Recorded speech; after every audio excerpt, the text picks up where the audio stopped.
Capítulo 6. Espírito, alma e corpo. Satanás, o grande enganador, fez um trabalho incrível. Ele convenceu o mundo, até ministros dedicados do Evangelho, de que o Espírito Santo não passa de uma influência ou um poder especial.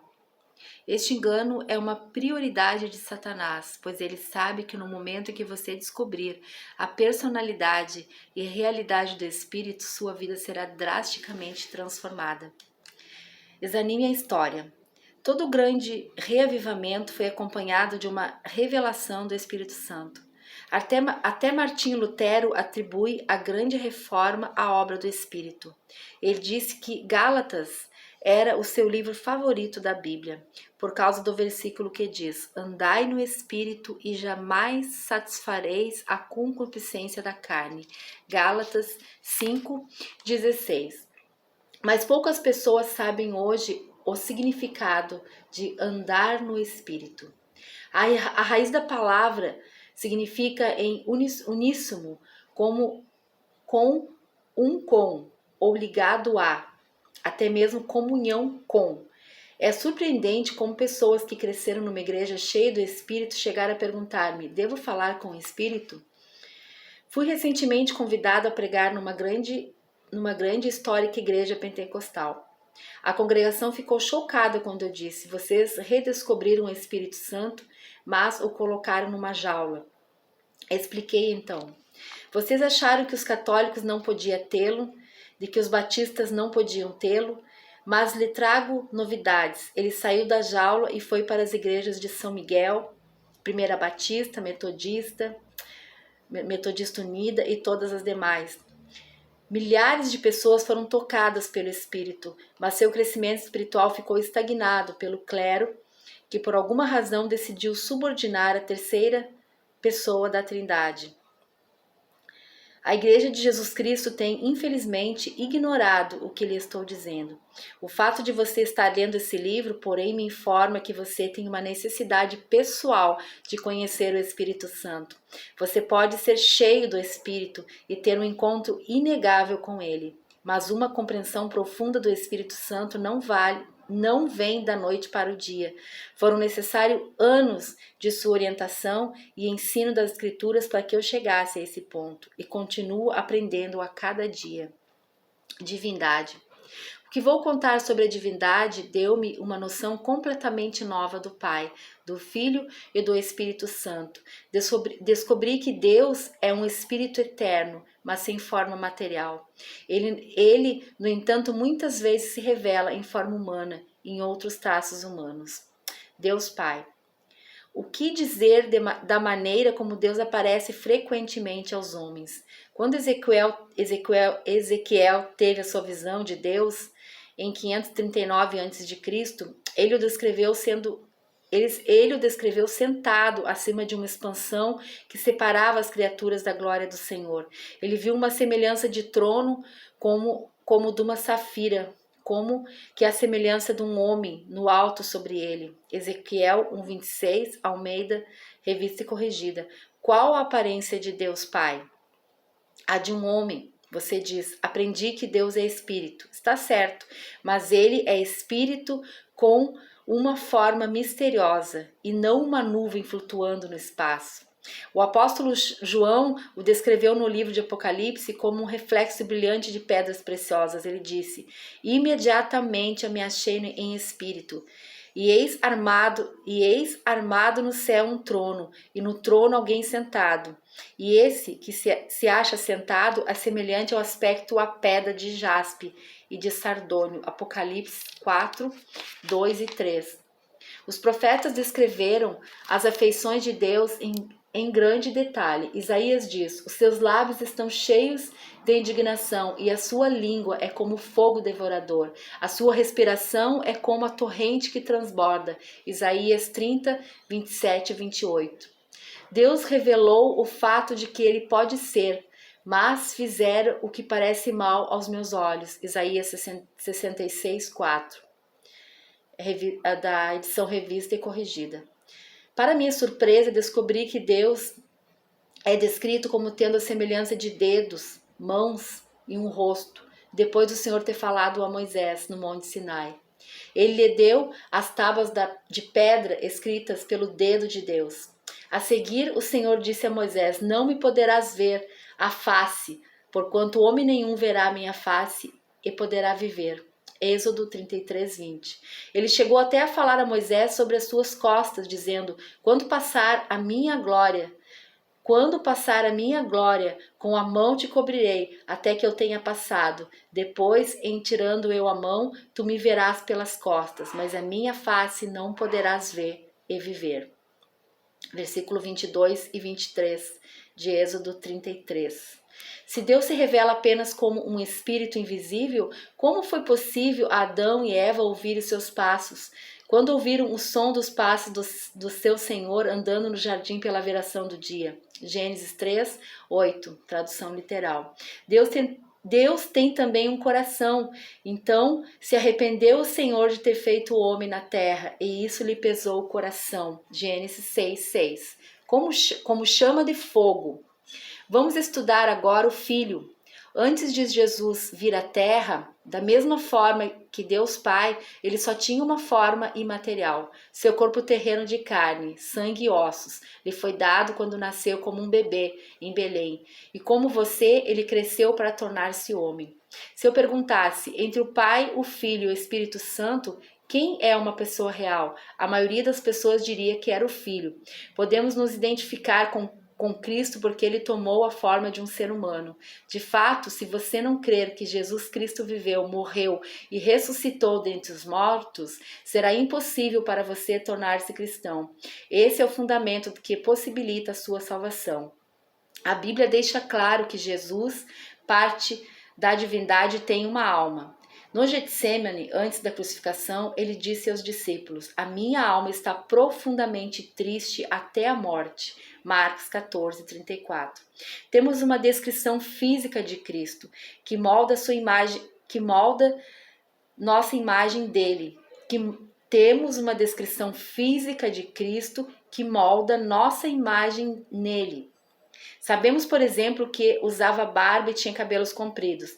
Na profecia do Antigo Testamento relativa ao sofrimento do Messias, o Senhor diz: Ofereci as costas aos que me feriram, e as faces aos que me arrancaram os cabelos, barba. Isaías 56. Cristo era também um nazareno, de uma cidade onde os homens costumavam usar cabelos compridos. Hoje, em seu corpo ressurreto, Cristo está sentado à destra do Pai.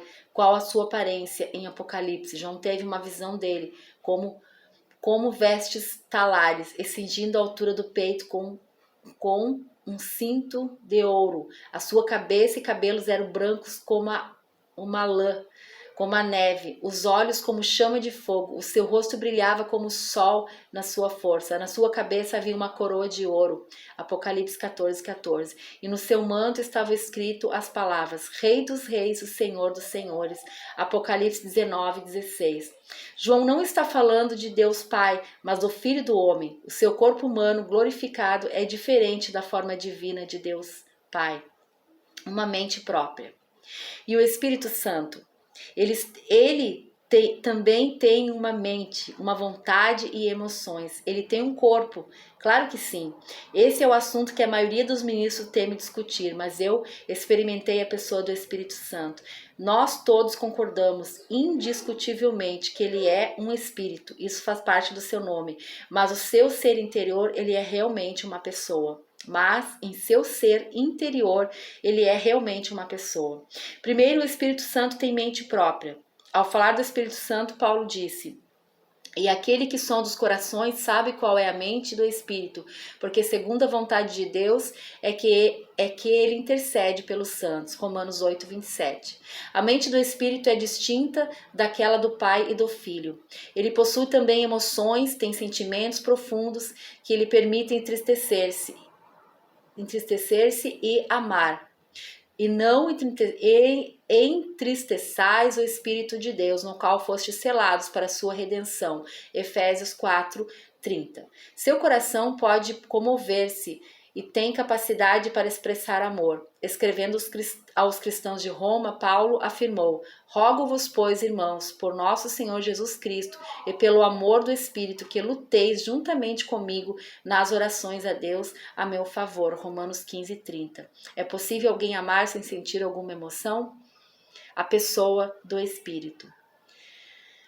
O que sabemos sobre a vontade do Espírito Santo? Talvez você talvez jamais tivesse pensado na possibilidade do Espírito Santo tomar as suas próprias decisões, mas ele pode fazer isso. No entanto, as suas decisões estão sempre em harmonia com as do Pai e as do Filho. Ao falar sobre os dons espirituais, Paulo escreveu: mas um só e o mesmo Espírito realiza todas as coisas, distribuindo-as como lhe apraz a cada um individualmente. Em 1 Coríntios 12:11. Em outras palavras, o Espírito Santo toma a decisão. Pombas e cordeiros.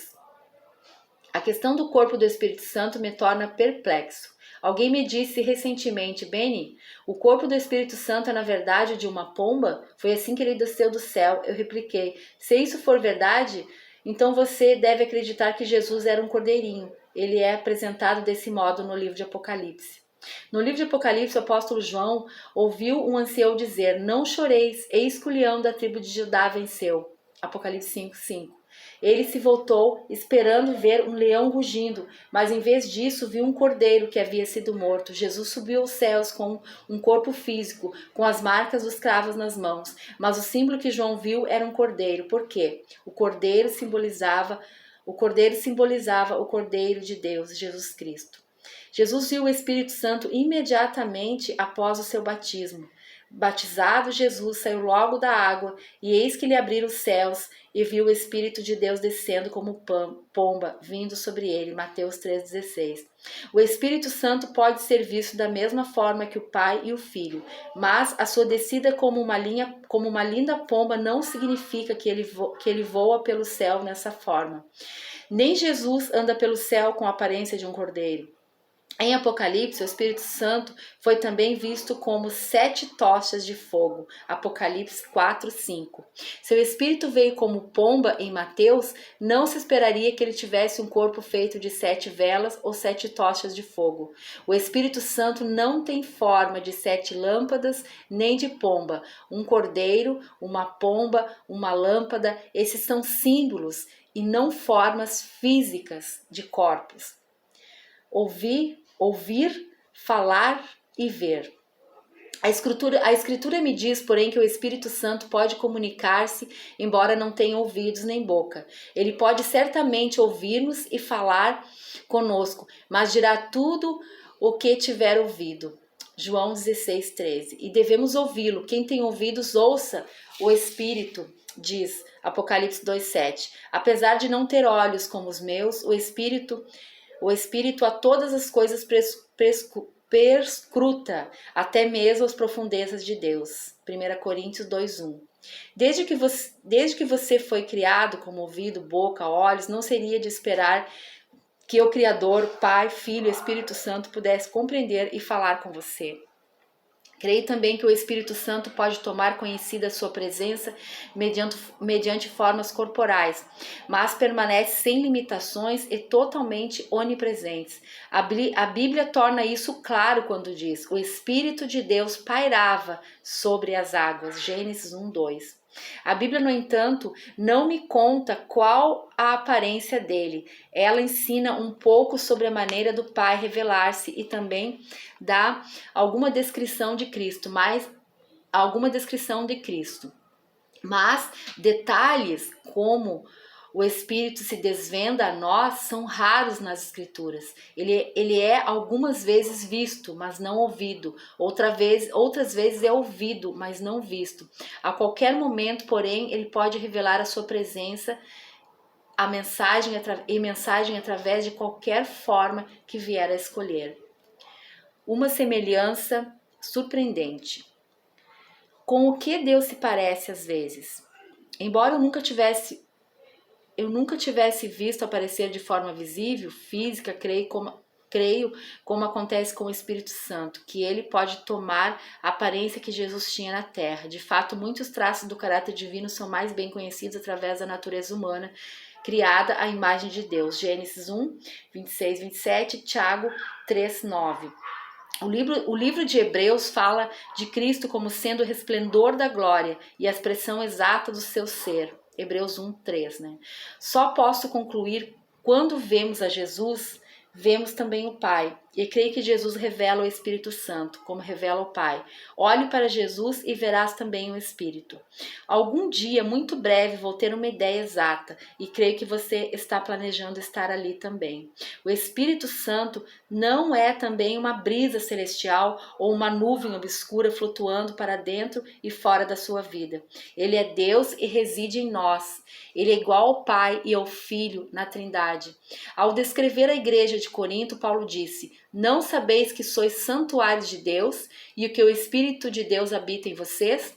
Se alguém destruir o santuário de Deus, Deus o destruirá, porque o santuário de Deus que sois é sagrado. 1 Coríntios 3, 16, 17. Ele está dizendo que o Espírito vive no santuário dele. Nós somos esse santuário, o templo, e o Pai e o Espírito estão igualmente em nós. Coigual como o Pai e o Filho. O Espírito Santo é simplesmente uma pessoa distinta do Pai e distinta do Filho. Ele é muito mais. Ele é Deus, coigual com o Pai e Cristo. Primeiro descobrimos que o Espírito Santo é onipresente. Em outras palavras, ele pode estar em todos os lugares ao mesmo tempo. Os Espíritos não são onipresentes, mas o Espírito Santo é. Ele é tão real, tão vivo, tão cheio de glória. Em Los Angeles, quanto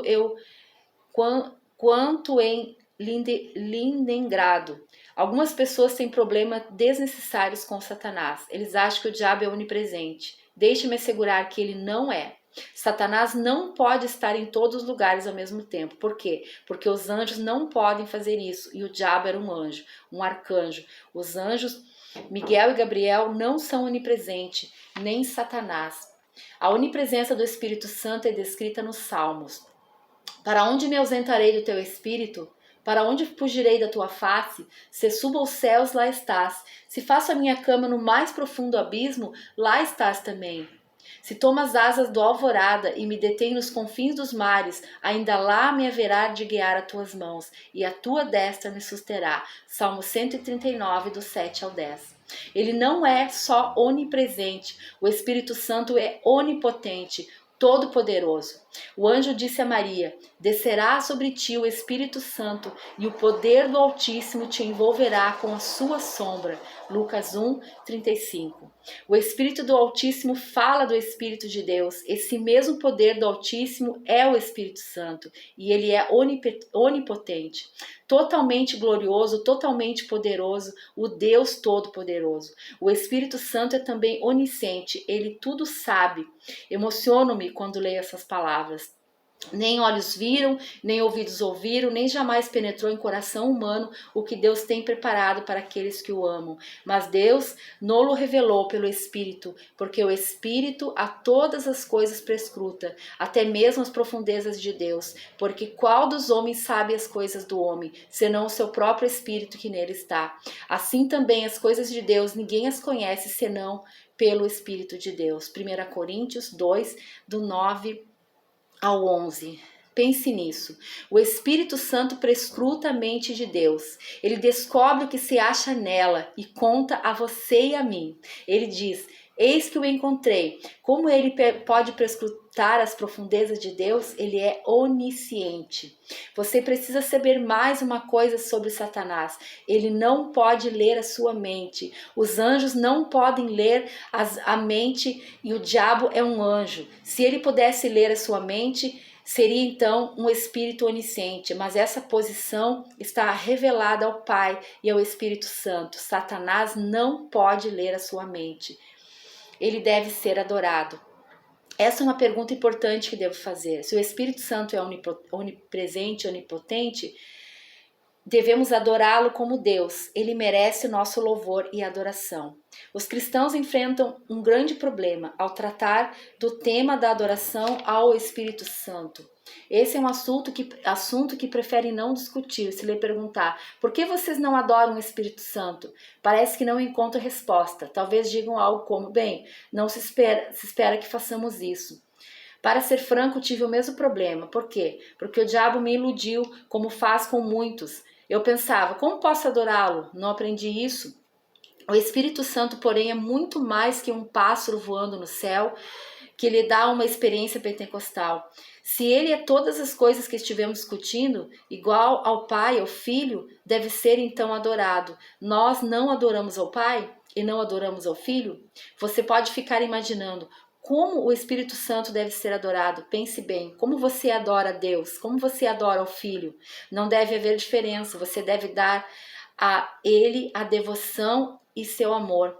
A Bíblia nos diz que a divindade, Pai, Filho e Espírito, é autoexistente. Muito mais o sangue de Cristo, que pelo Espírito Eterno a si mesmo se ofereceu sem mácula a Deus, purificará a nossa consciência de obras mortas para servirmos ao Deus vivo. Hebreus 9:14. Quando aprendemos sobre anjos, descobrimos que eles só estão presentes por causa da existência de Jesus. Mas tem novidade para você. Deus, o Espírito Santo, pode ser mencionado como o Eu Sou, da mesma forma que Deus Pai e Deus Filho. Óleo, água, nuvens e luz. Desde o meu primeiro encontro com o Espírito Santo, experimentei uma realidade crescente da sua presença. Cada passagem, cada encontro e cada revelação torna meu andar com o Espírito Santo mais completo. Há pouco tempo, durante um período de estudo da palavra, eu disse à minha esposa, eu sinto a presença de Deus ao meu redor. Foi isso que me tocou naquela noite, que eu estava procurando o sentido das palavras e uma ligação com o Espírito. Eu pensava, o que significa realmente entristecer o Espírito? O que aprendi foi que o Espírito Santo não é apenas um Espírito que pode ter forma. Ele é tão real que é possível oferecer-lhe resistência. Muitas pessoas pensam que o Espírito Santo é um vento, mas ele não é. Esse é apenas outro em uma longa lista de símbolos descritivos usados para comunicar ao Espírito. Óleo, água, pomba, nuvem, luz e inúmeros outros. Isso não significa de maneira alguma que ele pareça com seus símbolos. O vento é invisível aos olhos, mas você não pode resistir a ele. A palavra resistir significa se opor. Você não pode se opor ao vento. Tente opor-se ao vento e ele simplesmente passará por você. Todavia você pode se opor ao Espírito Santo. Você pode impedi-lo de operar. Estevão, em seu discurso no Sinédrio, citou a Moisés quando disse: homens de dura cerviz e incircuncisos de coração e de ouvidos. Vós sempre resistiu ao Espírito Santo, assim como fizeram vossos pais. Vossos pais também vos fazeis. Atos 7:51. Eles se opuseram a ele e infelizmente tiveram sucesso. Lembre-se disso, você não pode resistir ao vento, ao óleo ou mesmo a uma pomba que simplesmente vai voando embora, mas você pode resistir a uma pessoa e é exatamente isso que o Espírito Santo é. A seguir procurei as palavras entristecer e entristecido no grego original. O termo raiz é lupa, significando sentir dor no corpo e na mente. Ele significa sofrer angústia mental e física. O Espírito Santo é uma pessoa, caso contrário, Paulo não teria dito, não entristeçais o Espírito de Deus, Efésios 4:30. O Espírito Santo não fica apenas magoado. A mágoa opera a nível das emoções, ele se entristece e isso é muito mais profundo. E não apenas isso, mas o espírito pode ser apagado. A palavra significa matar. Paulo advertiu a igreja de Tessalônica, não apagueis o espírito. 1 Tessalonicenses 5:19. Você não pode apagar o vento ou outros símbolos, mas pode fazer parar uma pessoa. E é justamente isso que o Espírito Santo é. Ele se magoa facilmente. Você deve compreender também que o Espírito Santo pode ser afligido e atormentado. Ele pode ser contristado. Isaías falou sobre a benignidade do Senhor, a sua misericórdia em relação a Israel. Mas eles foram rebeldes e contristaram seu Espírito Santo. pelo que se lhes tornou um inimigo, e ele mesmo pelejou contra eles. Isaías 63:10. É difícil imaginar isso, embora seja verdade.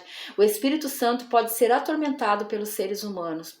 No idioma original, contristar ou vexar tem o sentido de cansar, perturbar e até afligir. Só uma pessoa pode tornar-se alvo de tais tormentos. O vento forte não pode ser acalmado, mas o Espírito Santo pode. E me chamou e me disse: eis que aqueles fazem repousar o meu espírito. Zacarias 6:8. O Espírito Santo é uma pessoa que responde aos seus desejos. Você pode pedir-lhe que se aquiete e ele o fará, mas corre então o risco de entristecê-lo. Nas reuniões públicas, eu vi muitas vezes o Espírito Santo prestes a falar e depois calar-se por causa de alguma manifestação carnal. Em tais momentos sagrados, senti o Espírito Santo se retraindo. O Espírito Santo não é um lutador, ele ama. Se resistir a ele, irá embora. Ele não é como Satanás, que a Bíblia diz que fugirá de você se eu resistir. O Espírito Santo não se afastará com medo, mas sairá da sua presença com o coração ferido, quando entristecido. Ele se retira mansamente. Se é apagado, parte em silêncio. Como é trágico pensar que as pessoas possam vexar ou tentar silenciar uma pessoa assim tão maravilhosa, mas elas o fazem. Os filhos de Israel fizeram isso, e hoje, enquanto ele ainda anseia pelo nosso amor e companhia, nós o ferimos com a nossa indiferença e rebelião. Posso ouvir ainda Kathleen Halme chorando, angustiada em Pittsburgh. Por favor, não o entristeçam, ele é tudo que tenho.